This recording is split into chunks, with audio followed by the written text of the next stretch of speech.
معاكم عبر البث المباشر وزميلنا نجيب القحطاني المتواجد حاليا في موقع دروازة العبد الرزاق لاطلاعنا على آخر المستجدات. مساء الخير نجيب، والله يعطيك الصحة والعافية.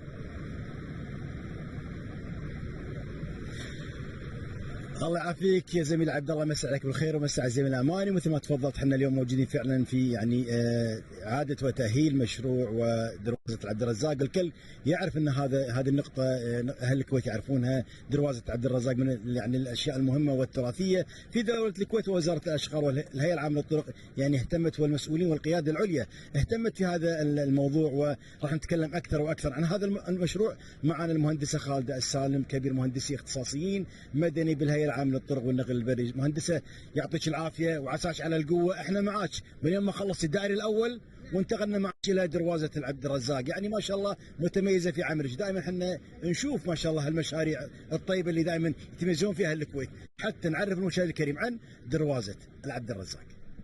اول شيء شكرا على استضافتنا في البرنامج، وشكرا ان تبي تعطي فكره للمواطنين عن اهم التقاطعات الموجوده حاليا اللي عليها.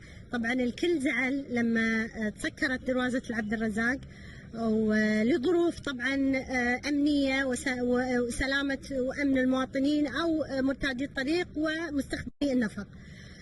لكن الحمد لله احنا كلنا فرحنا بعد ما اخذنا كل الموافقات من الجهات الرقابيه المعنيه بإعادة البدء في إعادة تأهيل وإصلاح نفق أو مو نفق. طبعا إحنا كهيئة مختصين فقط في الجزء العلوي من التقاطع، وطبعا حوالين التقاطع اللي هي يعني اللاندسكيبينج، الزراعه التجميليه، البلاط، السلالم، السور، كلها ان شاء الله راح تطور وراح يعاد تاهيلها بالشكل المطلوب ان شاء الله.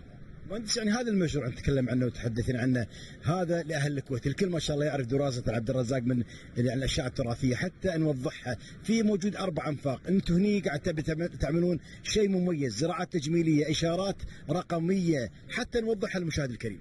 نعم طبعا احنا راح نستخدم احدث الطرق واحدث التقنيات العالميه باعاده التاهيل حتى يصبح المكان هو طبعا مكان حيوي مهم. طبعا هو مكان يربط بين مجمع بنوك، مناطق استثماريه، مطاعم، مقاهي، عندك المباركيه. طبعا اي سائح جاينا بالكويت او اي زائر لازم يمر بهذا النفق، ولازم ينزل من تحته. حتى مثلا عندك المسجد، روادين المساجد، كل الناس لابد ان هي تعبر هذا النفق او هذا التقاطع. فاحنا حبينا، احنا بنطور، حبينا نسوي شيء مميز، وان شاء الله راح نفاجئكم. يعني هذا المشروع يعني بتروح سوق المباركيه لك طريق سهل من هالنفق هذا. النفق هذا راح يكون ان شاء الله فيه زراعات تجميليه، كذلك مطاعم، راح يكون في اشياء مميزه حلوه جدا. يعني والشيء الحلو في هذا المشروع انه ما شاء الله بايادي كويتيه. صحيح، طبعا احنا كمهندسين كويتيين طاقم كامل من مهندسين مشرفين، يعني من مهندسين ومهندسات هيئة الطرق، واتشرف فيهم زملائي، واحنا متواجدين 24 ساعة. طبعا في ناس تستلم النوبة، وفي ناس تمشي، وفي ناس تيجي، وانا طبعا معاهم، وعلى مدار 24 ساعة متواجدين. هل واجهتكم بعض العوائق موجودة في هذا المشروع؟ هذا الشارع قديم ما شاء الله، ولا يعني تراثي جدا قديم، لكن هل واجهتكم بعض المشاكل؟ تم حل هذه المشاكل يعني ان شاء الله، ولكم مدة محددة 90 يوم انتهاء هذا المشروع. اتمنى ان شاء الله قبل 90 يوم ان شاء الله باذن الله. هذا تحدي طبعا لنا كلنا، وطبعا انت مثل ما تعرف استاذ نجيب، المكان احنا قاعد نشتغل بقلب العاصمة، يعني هذا المكان قديم وعندنا خدمات قديمة، فيجب ان احنا ندير بالنا في اي تحديث، في اي يعني اي عمل نسويه في المنطقه هذه، عشان ندير بالنا على الخدمات المتواجده، سواء خدمات الهاتف، ماي كهرباء، طبعا عندنا هني إشارات مرورية، عندنا محولات. لازم نكون يعني وايد حريصين في العمل في هذه المنطقة.